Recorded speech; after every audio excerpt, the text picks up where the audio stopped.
Mission Impossible Fallout, Sales of Glory, and the Betway Reds. This is Staying In.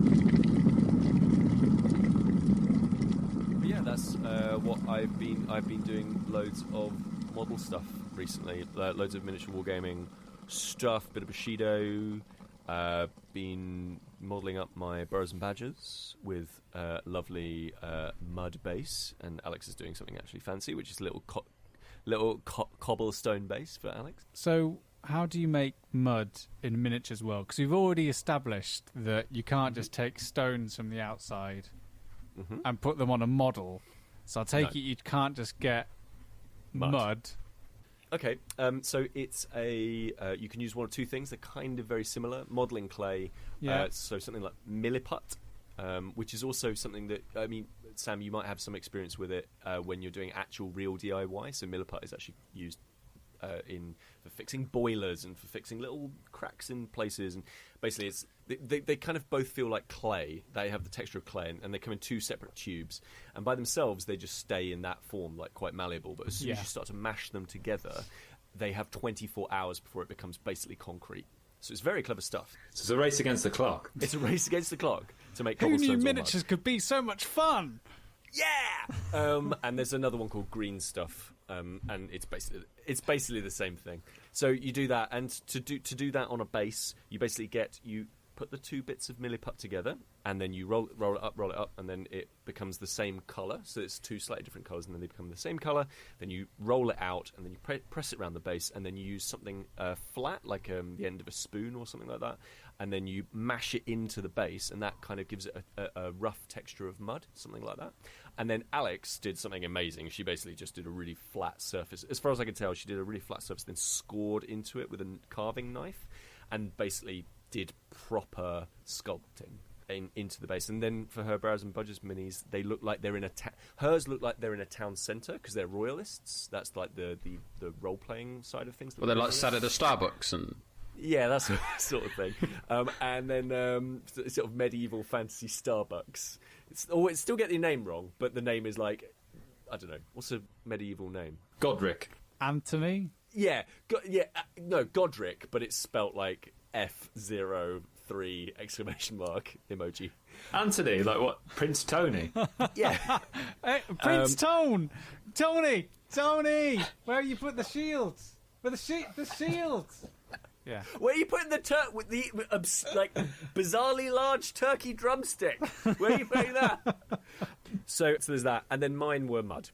So mine are meant to be in a forest. And so they're a bit more like rough and tumble. So all of their backstory is that they're basically all just thieves, and they steal their clothes. So like all of their like their hat and their trousers and stuff like that, they all look quite rough and ready. But each of them is wearing like a spangly new jacket that looks really pristine and lovely, whereas everything else is just covered in grot and grime. And they're like hanging out in a forest, and it looks like they're the sort of people who mug you. They're great. And the game that I've actually been playing a whole bunch of is Sales of Glory. Now, this is Ares Games, isn't it? Yeah, how are you spelling sales? Because there's two different games there, really. There is, isn't there? One is about going onto Steam and not spending all of your money, and then one of them is Napoleonic Warfare. Oh, my word. So exciting. So this is Ares Games. This is the same people that we talked about. Well, actually, Kris, that you talked about with the One Ring? War of the Ring, Battle of the Five Armies, Hunt for the Ring, yeah.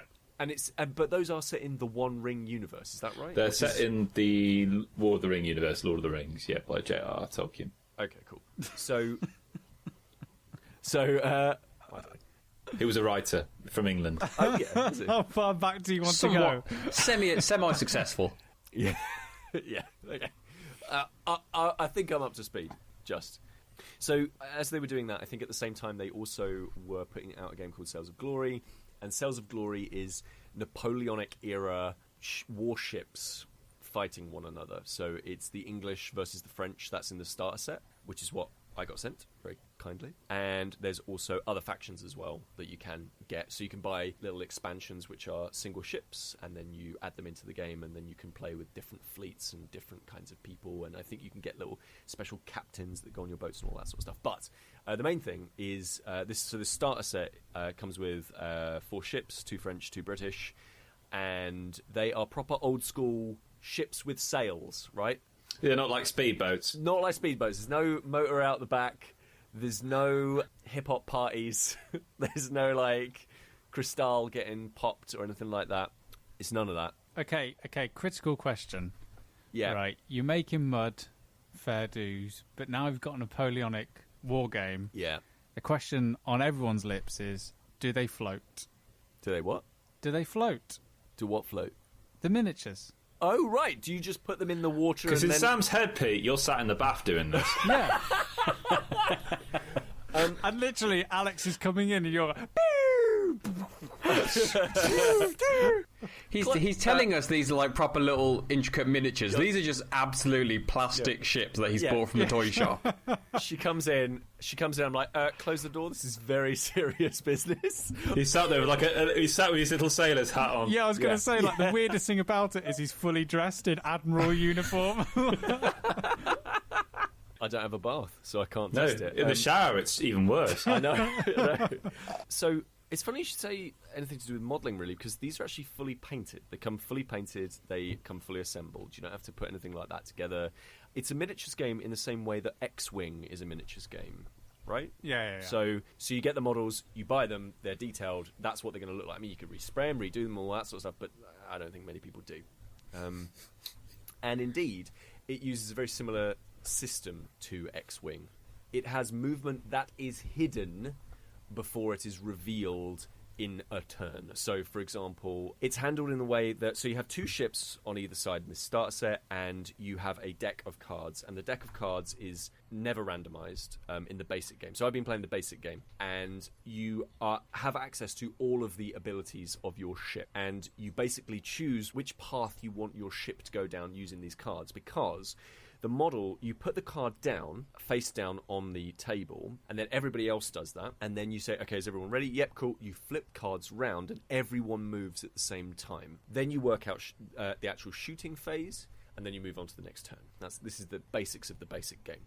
And you actually use the card to move. There's no dice roll, there's no tape measurement, there's none of that stuff. It's just, this is how much I move. So there's a lot of strategy in this. And so you work out where you want to go, so you move your ship round on this card. They are huge boats, so they feel like really big boats, in so much as you can't just like turn on the spot. Like you have to use the direction of the wind, which which in the basic game is set. It's like, this is blowing to the west. Therefore, if you are facing a certain angle, you will be able to move in this way. If you aren't, then you aren't. Right? Like pretty straightforward. Like you have to use the wind to your abilities.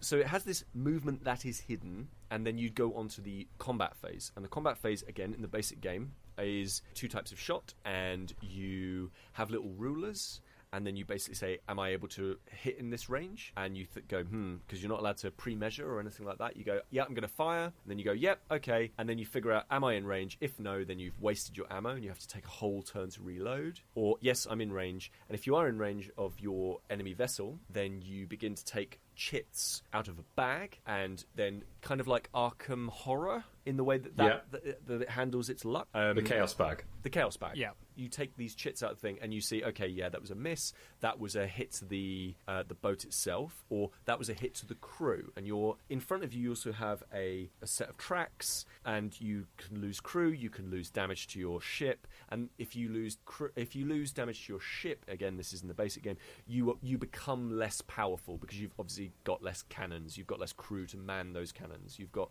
less ability generally, and it does feel like ship combat because you are basically trying to outwit your opponent and probably move like fairly slowly across the board and try and set up basically instances where you have as much of your bow facing your opponent as possible, so that you can put as many cannons into them as possible. So is the win state you just sink everyone else's battleships, or the other person concedes? Loads of scenarios. So that, again, the basic one that you play first of all is, you basically have to get the opponents to surrender, which is you defeat all of their ships. And so you just sink. And it's really straightforward. So what feels like really super grognardy and like... What the hell's a grognard? Okay. So a grognard, the original of it is an old soldier. It's from Napoleonic times, right? All right, okay. But now, in games, it's meant to mean... When it came over to games as a term, it meant like old school gamer, like old school war gamer specifically. And now it kind of just means like anybody who is into things that have a very high level of investment in terms of time. So like Napoleonic ship battles is probably a grognardy activity. It's not a light and fluffy, it's not cockroach poker, right? It's the opposite of that. It's lots of time and investment. And it feels like it should be that. But the basic game that we played was over in an hour and a half. And for a miniature war game about Napoleonic ship warfare, that is really accessible. And it just gave me this experience of a ship combat game that I would never be able to. I just would not have the time or inclination to investigate otherwise. Like I wouldn't want to make bottles and ships in a bottle and all that rubbish. Well, you say that now. I can absolutely see that in your future. I'll be into it next week. It'll be what I'm doing. But so how big's the playing space, Pete? Is this like a board on the table? How big is it? I've like a small little kitchen table. Like it's like maybe 3 feet by 4 feet. We squeezed it into. It wasn't an issue. Like small. So to me, it sounds a lot of what Ares does with its mechanics. It's really good. So a lot of its theme is done through the mechanics that they use. So I like the idea of, you play a card for your direction because that makes sense thematically because you're a ship and it's not like you can just do a quick 3-point turn or a quick handbrake turn on your 10-ton schooner because you're a ship. So you put in, we want to go in that direction and that's it. That's your card down. There's nothing that changes how that dictates. It feels like you're working with the elements, right? Yeah. So like the fact that you've got a wind direction, the fact that you have to think about that stuff, even in the basic game, and there is a basic game, an advanced game, and then there is optional rules that make it even more complex if you really wanted to. I've just been playing the base game. But the basic game, you feel like you are using the environment. You feel like you are the captain making a decision. This is what we are going to do, and hopefully it will lead to success. And also, in the first 2 turns, we were playing 2 versus 2. So we were on one side, on one team, and we had 2 opponents as well. And I managed to crash into my ally because... Do you know what? I was just going to joke that that's probably something you would have done. Yeah, absolutely. Yeah. Because basically, we were like, right, we should totally do this. Yeah, cool, put the cards down. Yeah, let's sort that out. We revealed the cards, and we totally underestimated how much we were moving, and we ended to just clip into one another. And yeah, and it was like, again, it was that feeling of, because you're working, you can't pre-measure anything. You can only go to set lengths. You can't say, oh, I can move up to 6 inches and then only move 3. You have to move the whole distance. Because there is a bit of that fudging, it feels like that not having direct communication with the other ship. It feels like those disasters could happen because you are in this situation where you can't communicate. It's very difficult to communicate with the other player about exactly how you're actually moving forward and so forth. But the basic game is really good. But Dan, Toby's first Christmas. Yeah, it is too high a price for you to get this by yourself and take a risk on it. Somebody like yourself who is like, I don't play miniature games. I don't play these super intense games that look super intense and detailed on the outside. It is like 75 quid for a starter for an entry fee, and that is quite high. Not super high for a miniature game. That's very high, especially for someone, as you say, who doesn't play any of these games and wouldn't have the opportunity to play them. What's the opposite of a Grodnak or whatever it was? A grognard. Grognard. I just say like Ross from Friends or something like that, or Joey. Yeah, right. But like, what? No, yeah. An opposite of a Grodnard is a Joey from Friends. Yeah, you're right. Yeah, no, you're absolutely right. Dan, do you have a bath? I do have a bath. But he does. You're already halfway there, Dan. Here's the key thing. I think for somebody like you, it would be too much to take a risk on, and because it doesn't on the outside look like your kind of game. However, I really want to put this in front of you because I think you would enjoy it as a fun game. Like, I think it's not as... I think you would get the kind of experience of what I enjoy about miniature wargaming.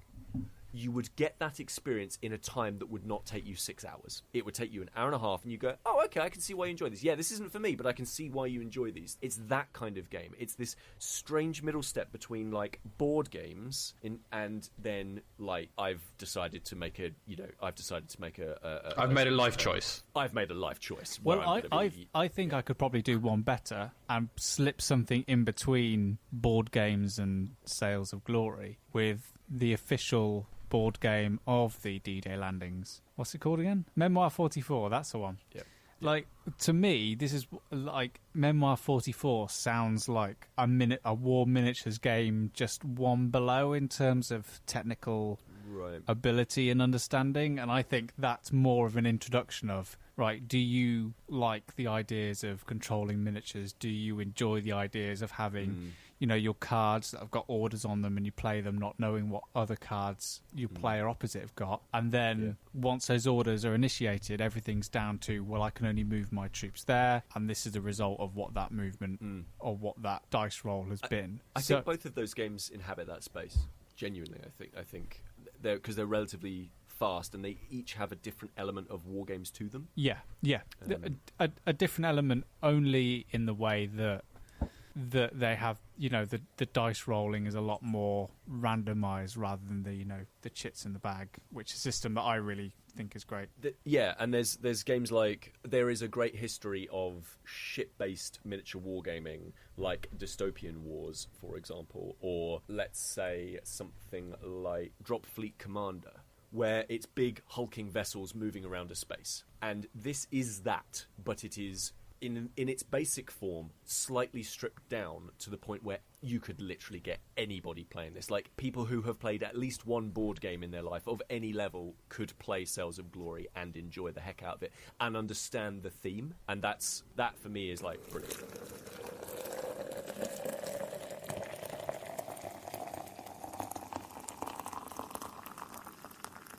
Is Mission Impossible Fallout... Is Fallout... Is it you want to talk about Mission Impossible or Fallout, or is Mission Impossible Fallout... That's the name of the film is Mission Impossible Fallout. Is there a new Mission Impossible? Yeah. I mean, clearly their marketing hasn't been as aggressive as they hoped it would be. I was walking through France the other day and the posters were everywhere. Yeah, I was in Italy the other day and the posters were everywhere there too, so... But clearly not in Bristol. No, not on my 15-minute commute walk to work. That single road that you walk down. Yep. Blinkered. Yep. So what is it? What is it? Well, it's the sixth Mission Impossible film, Pete, which... Have you seen any of each successive film, the word impossible becomes less of a reliable term. I've seen the really good one with the motorcycle fight. Oh, yeah, the John Woo one, Mission Impossible 2. Yeah. Yeah, I saw that and I just thought, this is ludicrous and brilliant. Yeah. I think I saw maybe the first one. Did they rob a bank in the first one? Well... The first one was the famous sequence where he's suspended from the ceiling and he catches like a bead of sweat to stop it from going on the pressure-sensitive floor. I've seen that one as well, but I've not seen any of the others. Okay. So, to cut a long story short, you've seen the first two. I think so. And I watched I used to watch the TV series. Did you? Yeah, with Martin Landau and Barbara Bach. Yeah, it was really good. Look at that for modern popular culture references. Big grognard. So this is Mission Impossible 6 that Sam and I saw. We did. Where basically it's a blistering action film that is almost Mad Max-esque in the fact of its pace. It has a quite slow first third or so, but you're still engaged, where essentially 3 plutonium balls, let's say, have gone missing. And I don't know what the technical term is. I would have said cause, but balls sounds as a thrilling film. Just a man Where are comes the running balls, Ethan? Man comes running into MI5. Sir, you won't believe what's happened. We've lost the balls.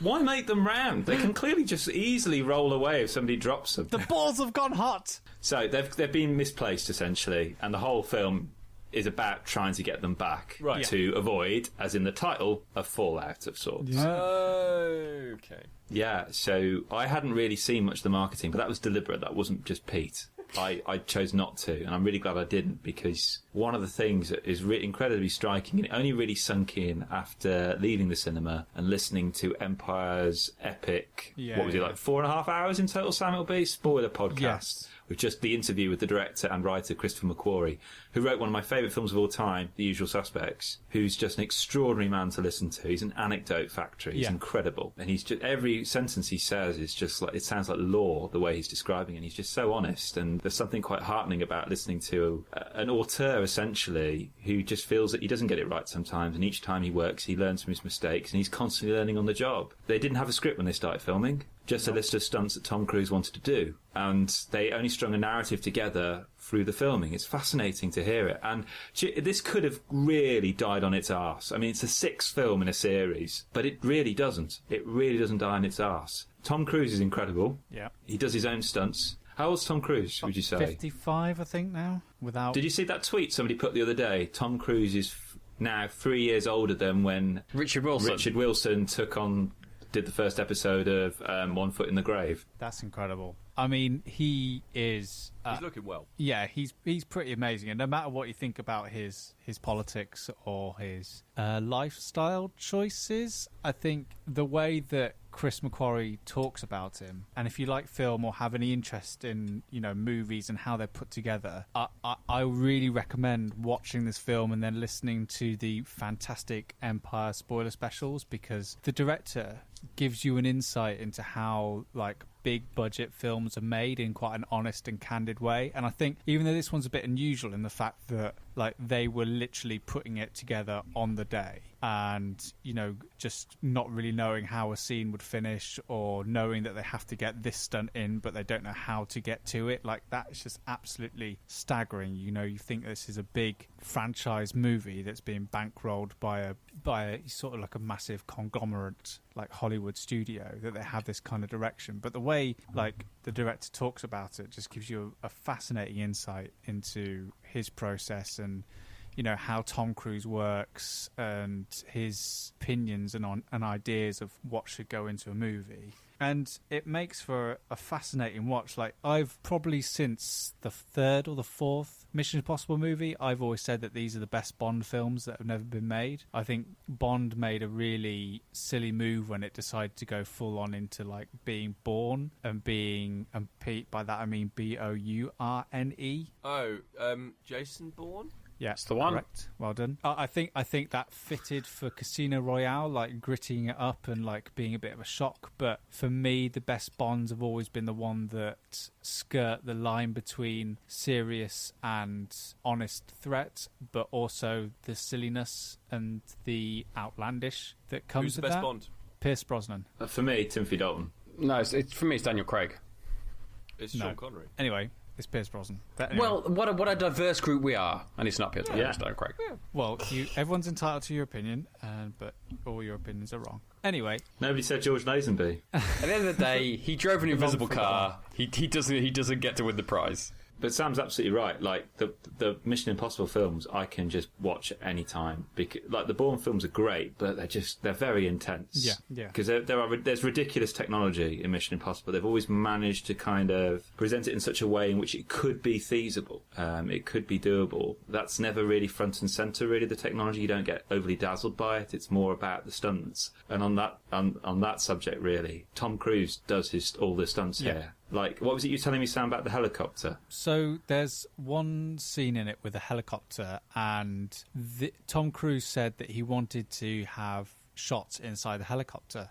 And the only way to do it was to have Tom Cruise flying the helicopter. So he learnt how to fly a helicopter in about 2 weeks when the usual span is about 6 months, like a year to learn how to fly one of these helicopters. So he learnt how to do it in a matter of weeks and was flying it, but not only flying it, but with a camera rig inside there, knowing that he's got to get certain shots and be in certain positions to get certain angles. And like, that's just a sign of his dedication. That's a sign of a reckless insurance department who have allowed that. Oh, Pete, how long did it take you to make sorbet? Months, wasn't it? There's a fantastic online featurette about how they put together that shot and on what they kind of the lengths they went through, and it's really odd watching it because when you see it, there's one particular moment in that sequence which is CGI. It's the only way they could have possibly done it without someone physically dying, and it sticks out like a sore thumb because so much of the movie is practical. And the brilliant thing about that is that not only does it make it more believable and you know that it's not a stuntman doing it, but also it allows the director to put his camera in really interesting places and actually get more interesting shots than if they were just doing it in front of a green screen and, you know, in a lot in Pinewood or whatever. So I really want to watch this movie again because the stunts are just that good. And the story's okay. It's not as good as some of the other Mission Impossible stories, but yeah, it's worth seeing just to see, you know, Tom Cruise throw himself about at 50 and think, maybe one day I'll go for that run. Oh. I'm looking at the table for fantasy football. Yeah. And I see Richard Simpson, number 1. Oh, our good friend. Good friend. Number 3, Brian McNamara, number 3. And I see in the middle there, in number 2, with GW, 66, and Game Tot, week. 66. Total. So that's 66 points in the game week, 66 points in total, because it is game week 1. Yep. I see that that's me. I'm number 2. And I mean, that's very impressive, Pete, because I know you put an awful lot of work into picking your players. I did, actually. Thank you. Yeah. I actually did. I made sure I had Yarmolenko, who plays for Betway, in the middle. Well, yeah, that's right. That's absolutely true. That's not the sponsor on the shirt. That's the name of the team. Oh, is it not the Betway Reds or something? No. Reds. No, I think you'll find that he plays for West Ham United, whose shirt sponsor is a company called Betway. But, you know, good try. Oh. God, how am I near the bottom of this bloody league if he can't even tell what team he's picked? I don't know, Chris. I do like the fact that I think both Chris and Pete probably took this because of your kind of, you don't follow football, so you don't have kind of as much of a knowledge of football as, say, me and Sam, who do follow football. You made the sensible decision to, I think, to quite liberally use the auto pick function. And now for one of you, that seems like it may have worked, whereas the other, it may not have, because one of you has finished number 2, and one of you after the first week is second from bottom. It's even worse, Dan, because I actually did research. Oh, okay. And it shows that it wasn't needed whatsoever because I could have just done the auto pick. Hey, they were I looked at both of your teams when that opened up so I could see, and I was impressed with both of you to the point that I assumed it had been auto picked. So, Chris, I'd stand by your team. You've had a low week to start. Don't be disheartened. There's another 37 weeks to go. Fantasy football is interesting, isn't it? Because this is the week everyone gets excited, but it's like week 25. How much are you still, are you still invested in your teams and making changes? Like that's the true test of surviving in a fantasy football league. I mean, you say that. I played it last year and I stuck with it all the way through. And I did awfully. Every single decision I made backfired. So it can be good sometimes, and it can be bad to keep an eye on it, keep changing it. I mean, speaking from an expert perspective, somebody who's like number 2, for example, in a league. Yeah. Well, really, we should get Richard Simpson on because he's obviously the expert. Yeah, we should actually get him on quite soon to do that because I think you find being number 2, for example. You just have to check in. I've downloaded the app onto my phone, and you just have to check in. You have to make sure that you're getting all your datas in from your websites about fantasy stuff. You got. What was your reasoning behind Yarmolenko? Yarmolenko? Yeah. from Betway. From Betway, he's FIFA creative. is Click, Google. What you'll see is on the fantasy on the website, it says that they've all got statistics like influence, creativity, threat, all that kind of thing. And what I really valued with Andrei Yarmolenko is his creativity, like 0.8. I sort of look at him and I think he'd probably be quite good at like firing a pot, or he'd be very good at like putting that last little sort of zhuzh into a dish, for example. So I just thought, I think that'd be really nice. So that when they've played their game, when they come off, they could all have like a nice meal and hang out, and then like Yarmolenko can just be like, this nice, look at this good quality glaze that I've put over this pot. And I think people like Lalana and Antonio would really, really enjoy that. I love the fact that the 3 names you've picked, okay, one of them didn't play, and the other 2 both lost 4-0. Okay. Yeah. But how did you get second? I can't get over this. I was so angry when I looked at the league table, because you and I were the same on Saturday, Pete. We were at exactly the same points. Yeah. I'm still surprised that Pete's creative touchstones for Yarmolenko were basically clay pot making. Like, he could be doing anything, painting. If you knew anything, look, if you were the sort of person who could come second on a league like this, you'd know that he was into pottery. I'm third, fourth. Am I fourth? 6th. I'm sixth. Okay. 6th, mate. Well, so let's not, top half. Leave it to the experts. I'm proposing, and there's a bit of an ulterior motive with this, is that I will, for the winner, I will offer up as a prize overall. I mean, it may be me, and if it is, I'll just get myself something new. But But I will offer up a game. I will curate, actually, a game for them from my own personal game collection.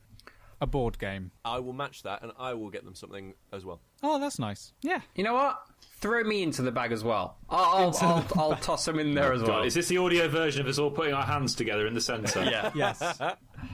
Yeah, in for a penny, in for a pound. Yeah. Does it have to be games? Can it be? It can be anything you want. A book, a video game, a board game. What? Yeah, be something nice. Something nice. So a movie. So the person who wins will take away 4 nice things. Yes. Yeah. All right. I've got something exciting to tell you. Oh no! No, this is. I think you'll genuinely be a little bit excited by this. Okay. At the age of 32, which is where I am right now, I have purchased my very first graphic novel. Yeah, that silence is the silence of excitement, I think you'll find. That's the biggest I've ever seen Pete's eyes. Yeah. It's like it started. Like a startled field mouse. We've been friends for almost 13 years, and finally Pete's cracked Dan. Another 2 decades. Well, he might want to wait until he's seen the graphic novel that I've purchased. I've read plenty over the years. But I've usually borrowed them. So Sam, you've lent me, I think, some Batmans in the past. You've lent me Why the Last Man. So I've read those. Read a couple of bits of, I think, Walking Dead here and there. But I've never actually purchased anything. I've never actually put the money down and said, you know what, I want this for myself. Cool. So I ordered this. And it actually arrived today, fortunately. Oh wow. I'm just going to show you because I have it right here. Okay. Yeah. So my first graphic novel is The Adventure Zone. Oh, that's really good. Oh, brilliant. It arrived. By Clint McElroy, Griffin McElroy, Justin McElroy, and Travis McElroy, and Carrie Pietz. I apologise for rudely saying your name wrong, because I'm sure I have. But yeah, I've purchased The Adventure Zone graphic novel, which is a graphic novel adaptation of the first kind of arc of the Adventure Zone podcast series. Oh, that's awesome. So yeah. So I arrived today. I have to say, I opened it up when I got it, and you know, kind of when you open a book, and that first kind of crack as you open it. Yeah. No. I didn't really get that, so I feel like someone's already read this, because as I opened it, just kind of went. There was no stiffness in the cover of it. I was like, okay, someone's already read it. It's fine. I don't care. I don't. What books are you reading? Where you crack them open like an egg? Just like, get my books off the shelf, tap them on the side. Your Gutenberg Bible. Yeah, crack them open. I've never ever felt the crack of a sleeve. I know what you mean, Dan. I know what you mean. No. It's a spine. Yeah, with a spine stretching for the first time. No. I just think that's a different kind of stock. That's because Sam's got a Kindle, Dan. I don't think someone's in the Amazon warehouse reading. I don't think anyone in the Amazon warehouse has time to stand around reading graphic novels after you hear all the stories are there. For me, for me, that crack is, this is audible. On my graphic novel hasn't arrived yet. I ordered it ages ago, but I assume it's somewhere. So, it got released today. It's been released in the US a couple of weeks back, and maybe about a month ago. But the release date, because I pre-ordered this as well, and today was kind of the day they all got sent out. So I imagine some will probably arrive in the next few days or so. But yeah, I'm very excited. I'm very excited. It's actually bigger than I expected. It's thicker than I expected. I don't know. Do these things have page numbers? I don't know. No, not. Yes, they do. Oh, right. About 240 pages of graphic novel adventure goodness. And it's really interesting because they're number one on the New York Times best-selling paperback book list, which is a huge achievement and sort of sets a new precedent for like live role-playing and, you know, all that kind of stuff. The fact that Critical Role, like they just did a Kickstarter now. They've just launched their own miniatures for the characters on their Critical Role series. So it's I just think it's fascinating how all the stuff from like that started off as with Dungeons and Dragons, how that's becoming a lot more accepted. Probably isn't the right word, but kind of valued probably is the right word in the mainstream. And also, well, it's basically it's being seen. Previously, it was just seen as a kind of a geek thing and a thing that was done by kind of uber nerds, whereas now people look at it and they see the other side of it. They see, rather than just looking at it being done by geeks, it's about improvisation. It's about a social thing, and that's what people are understanding it to be now more than previously. Which I think is why it's become more popular, because that's a thing you do with friends as opposed to people in a room. The good things about it have been communicated better. Yeah, it's always been this good. Yeah, I mean, something like the Adventure Zone. I know, Chris, you're listening to it. Pete, you've listened to I think a couple of episodes, but I think I do think that has taken a big step forward, because it showed just a group of people having fun with it. Like there's a new series from the makers of The Simpsons called Disenchanted on Netflix. I'm fairly confident it's like a fantasy thing between three characters. I'm fairly confident a lot of the inspiration may have come from the Adventure Zone, because that has been such a huge thing. And I think it's interesting that something like that comes out now, as you have this kind of understanding and an appreciation for this type of story, this type of storytelling that's come out. And obviously that they've turned it into a graphic novel, which is fantastic. I mean, I think it's been they first announced it about 2.5 years ago. So it's taken a while to kind of get to this point, but looks beautiful, and I'm super, super excited. But yeah, I now buy graphic novels. Well, I buy one. What next? Oh my gosh, Pete's second on a fantasy football league table, and Dan's buying graphic novels. What is happening? What is happening to this podcast? Up is down, pigs are flying, cats are friends with dogs. See, I told you it's exciting. It's very exciting. No, I'm really, really pleased. That is awesome. I'm admiring your tan there, Sam. Thanks. You look like you. I'm admiring your tan too, Chris. It looks Thank you. It looks like just like me. We've been lounging by a pool for a week. Pete, you're looking rather pale. Thanks, man. You're looking. That's because he's been at sea. Yeah, you're looking great. You're looking great, Dan. Honestly, I think you and I are well rested. Yes. Well, I'm you might well be. Me, not so much. I have a baby. Well rested doesn't really come into it. So, where have you guys been tanning yourselves? Tell us. Explain. Elaborate. Well, I've been to the south of France, Daniel. Oh, mon Dieu. And I have been adorning my shoulders with Factor 15, which is why I got sunburn on my shoulders. Chris. But don't worry, I learnt from my brother a great homemade tip to deal with sunburn. Oh no. Okay. Oh, God. Is it? Should we guess? Guess what is the best thing to smear on your shoulders if you've burnt them in the sun? I genuinely know what the best thing is, but I'm not thinking you didn't get an aloe plant and rub it on you. It's not butter. It's not butter or something like that. I'm going to say olive oil. I'm going to say like something real over the top, like margarine or something like that. Shaving foam. Oh right. Well, that doesn't make any sense. Well, that's based on no science whatsoever. No, he read it on a website. Shaving foam. Which is why he was sat outside in the evening reading a Harry Potter book with shaving foam smeared over his entire torso. Brilliant. Brilliant. That's amazing. Oh my God. But the question is, How was your sunburn afterwards? He wasn't, actually. That's the thing. There you go. I was. Massively. And I made a cock-up, because today I went to a spa. My parents bought me and my partner, like, one of those Groupon gift things, like a spa day, an afternoon tea. It's always nice to relax after a big holiday, isn't it? Yeah. Well, it comes with a massage, and I stupidly said, can I Shoulders. have back, neck and shoulder? And you know when you get... I don't know if any of you have ever done this, but you know when you've ordered a steak and they ask how you want it done? And you say, like, medium, and it comes back completely black, and you think, bloody hell, this is medium. What's well done? Yeah. Well, the masseuse today, she said, well, how kind of hard do you want it to be? And I said, well, medium? Oh, my gosh, which basically meant elbows. Yeah. And it basically, my back sounded like that satisfying crack that Dan looks for in new books. Oh, yeah. Like, mainly elbows on my back, up the shoulder. It was fantastic. It did the job. I felt like 2 inches taller when I came out. But, oh, my word, with sunburned shoulders as well. Oh, it was like my back was like the strip of a matchbox on the side, essentially. Oh, my God. It was incredible. I don't usually do, like, pool holidays or anything like that, but it was amazing. Yeah, it's a first. Whenever me and my family went away when we were a kid, it was, we hired a caravan and we tried not to fight or fall out. Like, the most compelling memory I have of holidaying as a kid was when I bought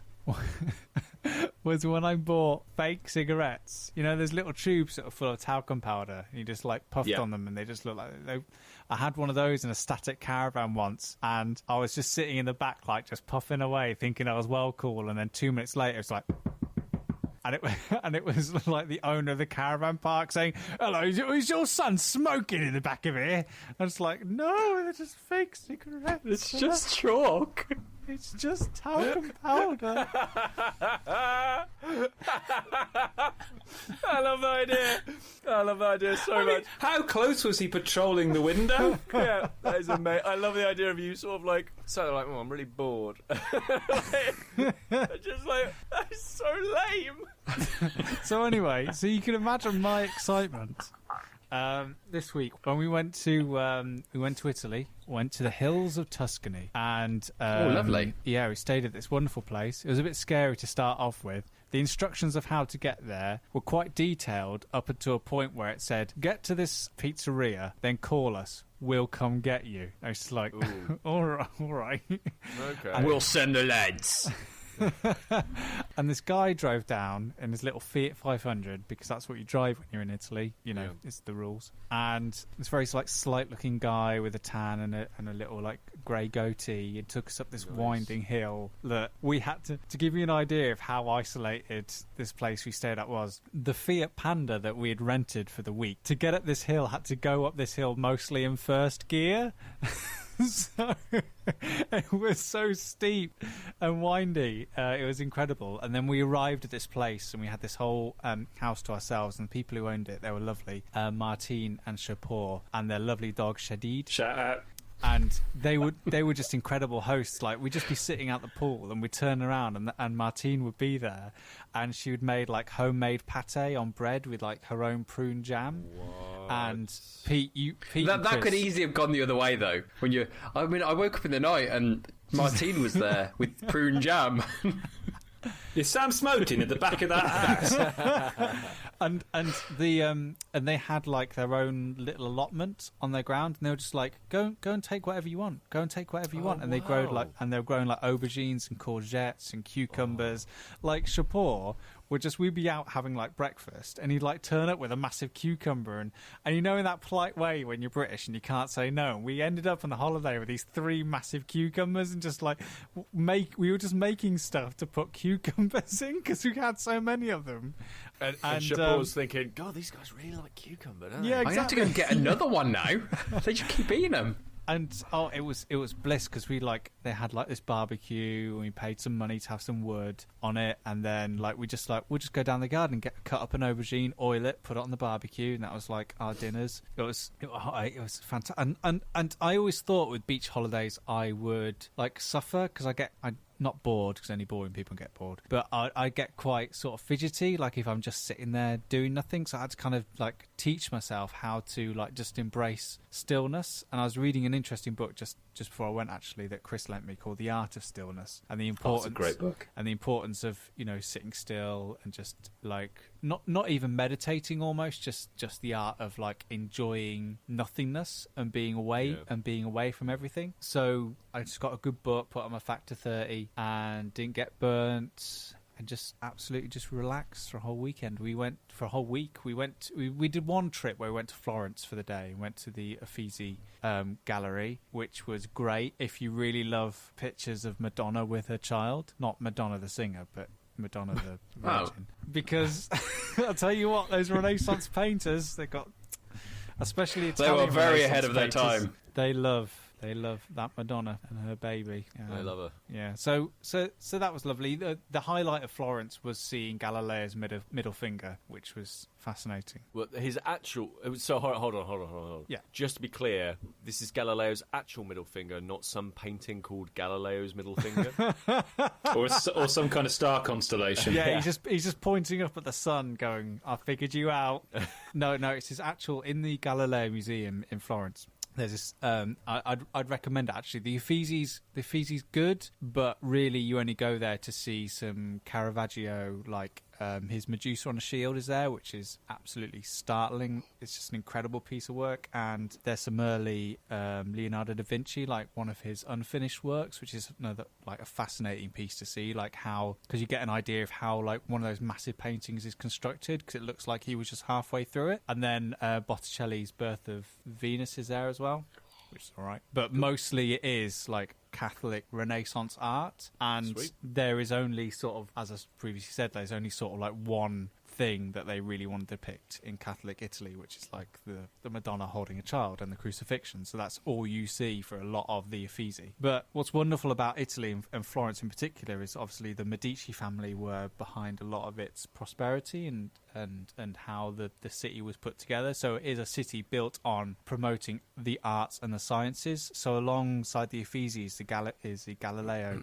Museum, which houses a lot of the scientific and sort of medical progressions that were made during the era and funded by the Medici family. And so in there are like Galileo's first telescopes that he used, like astrolabes, which is, after having played Uncharted 3, like it was fascinating to see an astrolabe up close and how they worked, and like realizing, that's an actual thing, not just this like mythic thing that Naughty Dog created, that like real like Arabic and Middle Eastern cultures made and used. But part of the exhibition is Galileo's middle finger, his index finger, his thumb, and one of his teeth. Oh, is he not missing them?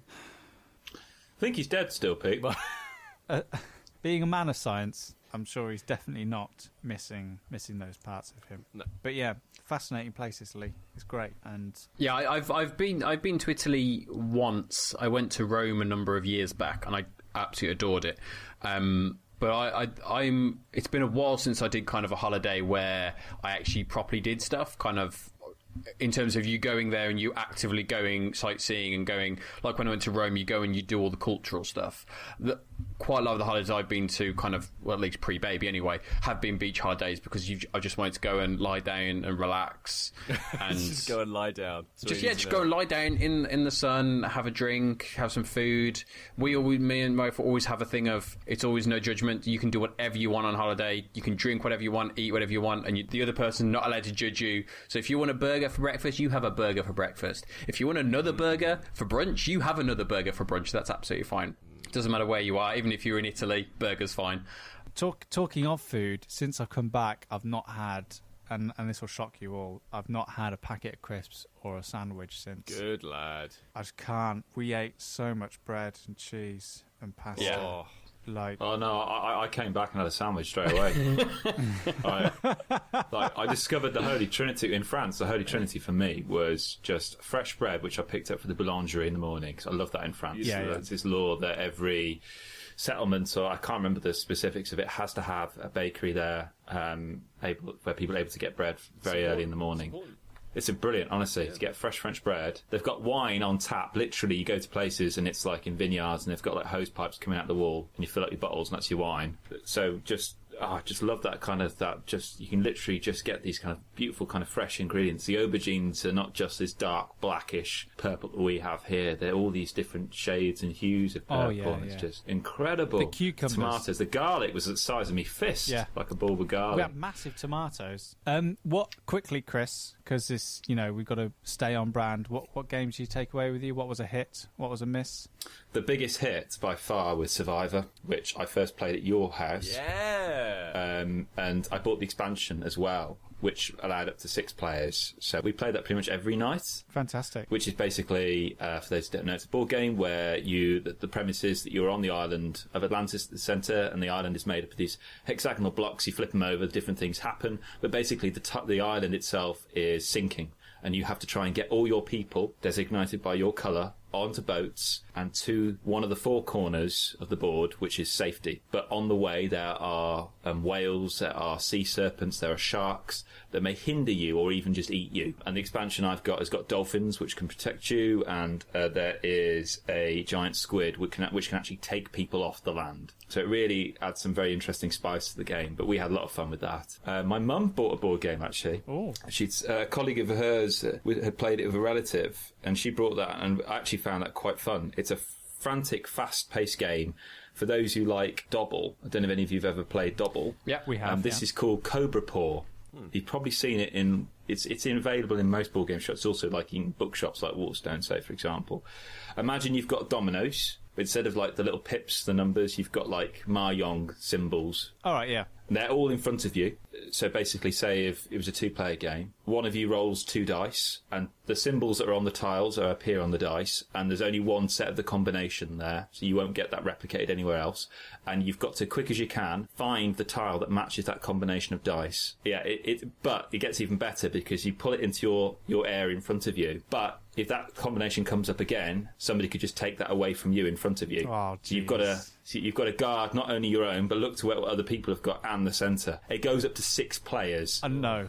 I mean, I struggled with Dobble. I mean, Dobble for me was the kind of game that made me think, like, am I ill? Like, what is wrong with my visual processing? Like, I'm struggling to turn language into, like, thoughts. Like, those kind of games just make me think that there's something wrong with part of my mental faculties. Like, I'm generally missing something. Yeah, I just get massively anxious when I play Dobble. Yeah. Briefly, games that were a success in Italy featured Carcassonne, just general many of the staples. So Carcassonne, Cockroach Poker, Pit Crew. What else did I take with me? The Mind, always bloody good hit. Oh, I played that. I played the Mind. Oh yeah, did it go down well? I did. Yeah, I did. I played it. Had some friends come round a couple of days ago, and we played it. It went really well. It was a kind of, I think because we'd had a few drinks before we played, and I think that may have hampered us at least to begin with. What I found really interesting is the fact that it gets more enjoyable and perhaps easier the further into the game you get. The more cards you get, I felt it becoming easier, and you build that kind of thing. And kind of, obviously, we've already talked about this before, those moments where, like, rapid fire, card, and they're all in line, feels fantastic. Yeah. It's so rewarding, that game.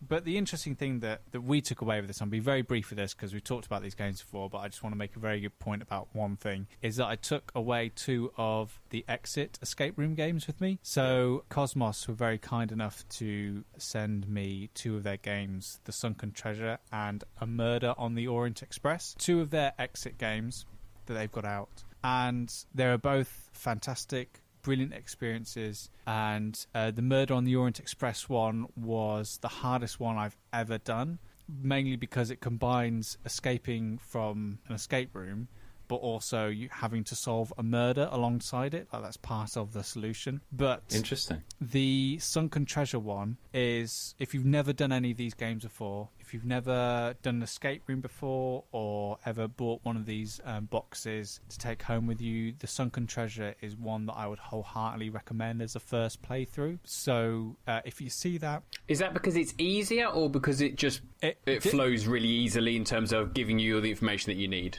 Difficulty-wise, it's not the most challenging one that I've done, but yeah, it's about flow, it's linear. So usually with these games you get access to the disc and like a little booklet first. The biggest problem I found with Exit is that if you're playing it with like a group of 4, it's very tricky for all 4 of you to sit there with a booklet wanting to flick through it. Like, you kind of just want to sit there on your own and flick through it to see what you can find and see what the puzzles are there with you. With the Sunken Treasure, what's quite interesting is to replicate that feeling of like going down and dropping down the ocean. You just do 1 page of the booklet as a group at a time. So it's really thematic. It's a lot more engaging as a prospect. So I would heartily recommend that one if you've never done any of these escape room games before. You took Carcassonne, Sam. I actually went to Carcassonne. Well, very different to the game in terms of its arrangement, how it was built. Okay, so we've had another question. This one is from... Yeah, exactly. Yay. I can't believe we've managed to actually keep this going. It's pretty good. This is from @SuperKMX on Twitter, friend of the show. Here's the question. Which is better, Barbie's Horse Adventure or Britney's Dance? Britney's Dance Beat, I think it is. So we're really into these hard-hitting questions now. Yeah. I mean, here's the thing. Now, we've actually done some research on this. Yes. Now, Britney's Dance Beat, in terms of Metacritic, so for PS2, Metacritic is one of these places where you go and find out whether or not games are any good, according to as many sites as possible, many of which are wrong. Got a 63 Metascore out of 100. So that's all right. Not bad. It's not the worst. Whereas Barbie's Horse Adventures, which is... There's actually a couple of them, but let's go with Wild Horse Rescue, 2003 classic. I think that's the one he's referring to. That's the top of the pile. There's only 2 reviews. One from IGN, giving it a 40, and one from GameZone, giving it an 88. Wow. See, I look at it, what do you prefer to do, dance or equestrian? I mean, what's better for you? I don't think it's as simple to answer that, Dan, because... No, it's not as simple. Because to go down further is, do you want to dance? Yeah, I prefer dancing to riding and looking after horses, but how long will I last just dancing to strictly the same list of Britney Spears songs until I think, yeah, I'd really wish I was shoveling shit right now? Because as I used to review games, and when you start out as a game reviewer, you get at one point Pete was technically my boss, so he would hand me games to review. And when you first start out, you don't get some of the good games. You have to kind of work your way out to to that. So 2 of the first games I reviewed for Pete were Robbie Williams' We Sing on the Nintendo Wii, the classic, and also Spice Girls' We Sing. Oh my gosh! Let's just be honest here, Pete. Were you messing with Sam a little bit here? Did these come and you were like, yeah, I'm gonna give these Sam. This will be funny. This will be a laugh. No, yeah, it was more like at the time. It was more like, what can we get hold of that we can write things about? Yeah. So I've got a history of knowing what it's like to sing one person or one band's back catalogue over and over and over again. And it's fun for the first few times, and then you quickly realise that, a bit more Robbie now.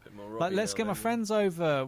I've got a karaoke machine now. No, it just strictly plays nothing but Robbie Williams. Sorry, Nan. Do we all like Robbie Williams? If yes, great. If no, your evening is ruined. No. So with Britney's Dance Beat, it's all well and good.